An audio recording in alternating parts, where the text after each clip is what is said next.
So we have some good news. Let me look.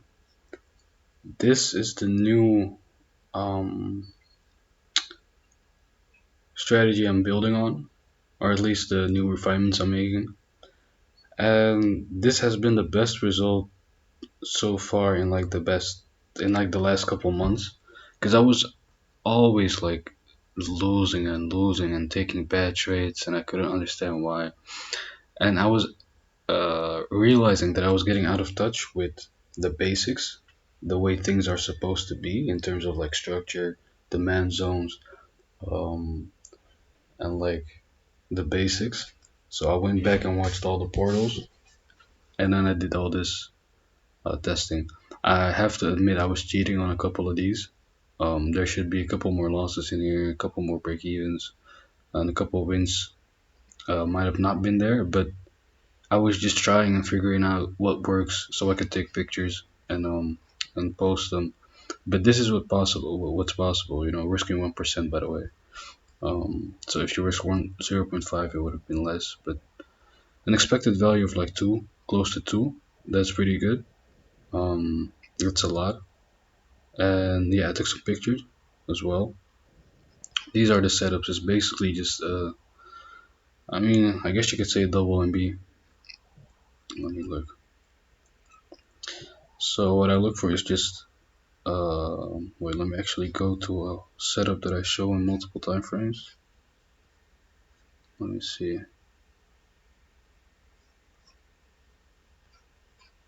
Yeah, like this one. So yeah, as you can see, I'm just labeling it. I don't like to use the Elliott wave one, but I can't find the other one or know how to use it. So yeah, I was just pointing out the structure, the structure within it. Um, and I was just getting involved in places that I would never get involved in just because I'm looking at the structure of the higher time frame and keeping it in mind. So yeah, we got to set up here on 4 hour. Price moved up away from the MA. So here you would say it's extended, but I don't care about the 4 hour that much. What I noticed is if the 1 hour or 20 minute is somewhat close to the MA, like I can draw some tightness here, and on a 20 minute you're touching the MAs like this. Um, you can take entries and look. The entry was very low. Like this is a very low entry. I would never take this back with my other strategy, but we gotta move up, flush down, boom, MB1, MB2, and I just buy stop it. Or like you could say this is MB3, I don't know. I'm not really specific with the MBs that I count. I just make sure it's an MB that I buy stop. And um, yeah, keep this in mind.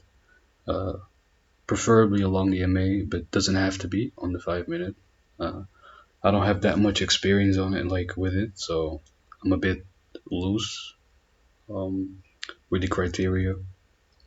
So yeah, these are the setups. These are how they look on the 20 minute. Um, you see, just strong push up, tightness, serving the MA, buy stop. Like very basic. Same thing here, you know. And I take two losses. Like I imagine if this was like you can see here, there was a loss in here. This loss.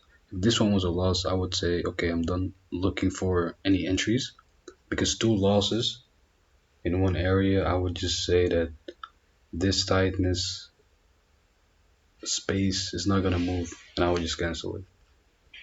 So yeah, it's been looking pretty good.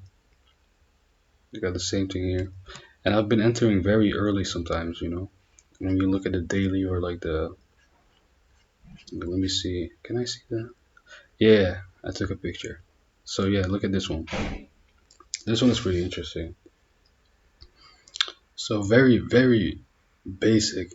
Giant MB, price push above it, validates it, comes back to it, and on the lower time frame you will have validated MBs that you can now follow, you know, because it's set the structure already. Very basic. I was just never concerned with that or like realized how effective it is.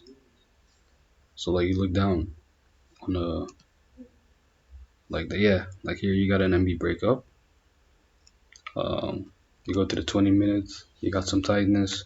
You go to the 5 minute, You gotta push up, sideways, buy stop, and like a 8 RR win or something, which is crazy if you look at the daily. So yeah, that's what I've been doing. That's what I've been up to. A little update on the system. Not nothing too crazy, but just a little update.